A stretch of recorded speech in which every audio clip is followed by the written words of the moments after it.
ከፍተኛ ትምህርት ተቋማት የአየር ንብረት ለውጥን ለመቋቋም የሚያስችሉ ስራዎችን መስራት እንዳለባቸው ቢነገርም ተቋማቱ ስራዎችን በተቀላጠፈ መልኩ ለመስራት የፋይናንስ ችግር ተግዳሮት እንደሆነባቸው ገልጸዋል።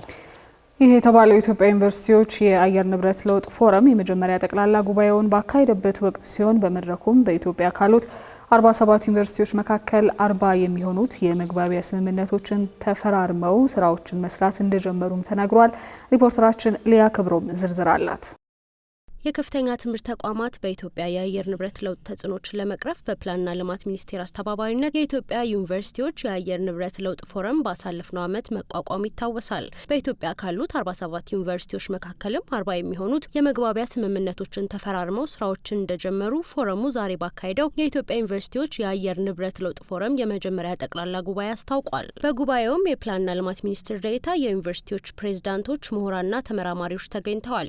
ዩኒቨርሲቲዎች ሳይንሳዊ የመፍትሄ ሀሳቦችን በማፍለቅ በኩል በቅንጅት መስራት እንደሚጠበቅባቸው በመድረኩ የተነገረ ሲሆን ከፍተኛ የትምህርት ተቋማት ጥናትና ምርምር ስራዎቻቸው፣ የድህረ ምረቃ ተማሪዎች የመመረቂያ ጽሁፎችና ጆርናሎቻቸውን በአየር ንብረት ለውጥና ተያያዥ ጉዳዮች ላይ ያተኮረ መሆን እንደሚኖርባቸው የፕላንና ልማት ሚኒስትር ዴኤታው ስዩም መኮንን ገልጸዋል። ሚኒስትር ዴኤታው ኢትዮጵያ የአየር ንብረት ለውጥን ለመቋቋም የምታደርገውን ጥረት ከፍተኛ የትምህርት ተቋማት በምርምርና በሳይንስ ማገዝ እንዳለባቸውም ነው ያነሱት። የአየር ንብረት ለውጥ የተፈጥሮን ማህበራዊ ስርዓቶችን ከማመሰቃቀሉም በላይ በኢኮኖሚ ለማደግ የምናደርገውን ዘርፈ ብዙ ጥረት ወደ ኋላ የሚጎትት ታላቅ ፈተና ሆኗል። ይህ አደጋ ከፍተኛ የንብረት ውድመትን፣ የኢኮኖሚ ኪሳራን የሚያስከትል በመሆኑ በዘመናችን የመንግስታትን ቁጥር 1 አጀንዳ ሆኖ ይገኛል። በመሆኑም የከፍተኛ ትምህርት ተቋማት ሚና አስፈላጊ ብቻ ሳይሆን ከችግር መውጣት የሚያስችል ስትራቴጂያዊና ሳይንሳዊ የመፍትሄ ሀሳቦችን እንዲያፈልቁ ይጠበቃል።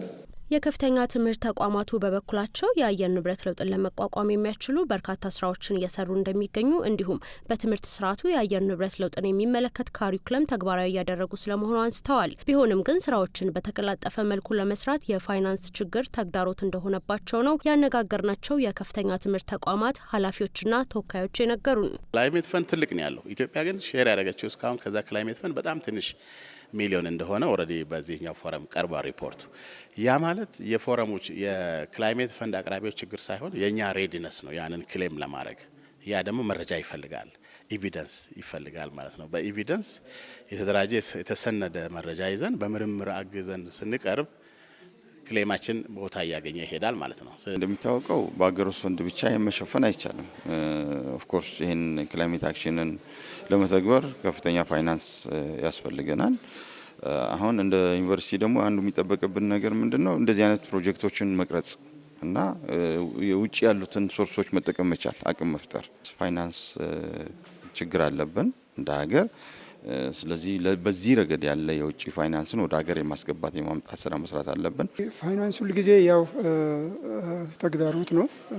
አንድን ፕሮጀክት ረን ለማድረግ ትልቅ ፋይናንስ ያስፈልጋል። እኛ ሌሎች ፕሮጀክቶችን እያፈላለግን ጥቃቅን ፕሮጀክቶችን ዴቨሎፕ እያደረግን እንደምንም ሰስቴን ለማድረግ ጥረት እያደረግን ነው ያለ ነው። ግን ስቲል ፋይናንስ ትልቅ ችግር ነው። መሰል የፋይናንስ ችግሮችን ለመቅረፍ ብሎም የሚታዩ ክፍተቶችን ለመሙላት የኢትዮጵያ ዩኒቨርሲቲዎች የአየር ንብረት ለውጥ ፎረም ትልቅ ሚና እንደሚጫወት ያነሱት ኃላፊዎቹ የተቋማቱ በጋራ መስራት ጠቀሜታው ከፍተኛ መሆኑን አንስተዋል። አንድ ተቋም ብቻውን ሲሆን አቅም አይኖረውም። የሆነ ተግዳሮት ይኖረዋል። ምንም ጠንካራ ቢሆንም ብቻውን በሚሰራበት ጊዜ የራሱ የሆነ ተግዳሮት ይኖረዋል። ነገር ግን ተቋማት አንድ ላይ በሚሆኑበት ጊዜ የተለያየ አቅምን አንድ ላይ በማቀናጀት ትልቅ አቅም መፍጠር ይቻላል እና አንዱ በአንዱ ጠንካራ ነው፣ ሌላው በሌላ ጠንካራ ነው እና በጋራ ሲሰሩ ያሉትን ሀብቶች ያሉትን ሪሶርሶች በአንድ ላይ በማዋጣት ከባድ ጥሩ የሆነ ውጤት ማምጣት ይቻላል እና አይ ቲንክ ይሄ ፎረም ተቋማት አንድ ላይ እንዲሰሩ መንገድ ይፈጥራል ብዬ አስባለሁ።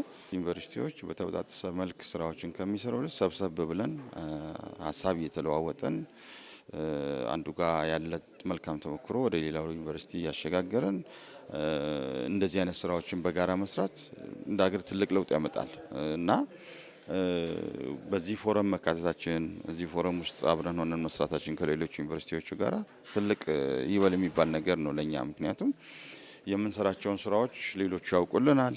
እንደ ሀገር ሰብሰብ ያለ ስራ እንሰራለን። ሌላ ቦታ የተሰራ ስራ ዱፕሊኬትም እንዳያደርግ እኛ ይሄንን እየሰራን ነው እንድንባባል ሰብሰብ ብለን መነጋገራችን እጅግ የሆነ ከፍተኛ ጠቀሜታ ይኖረዋል። የከፍተኛ ትምህርት ተቋማት እንደ ሀገር እየተተገበረ ባለው የአረንጓዴ አሻራ ልማትና የአየር ንብረት መቋቋም ስራዎች ላይ ያላቸው ተሳትፎ ከንድፈ ሀሳብ ወደ ተግባር መሻገር እንዳለበት እንዲሁ በመድረኩ ተጠቁሟል።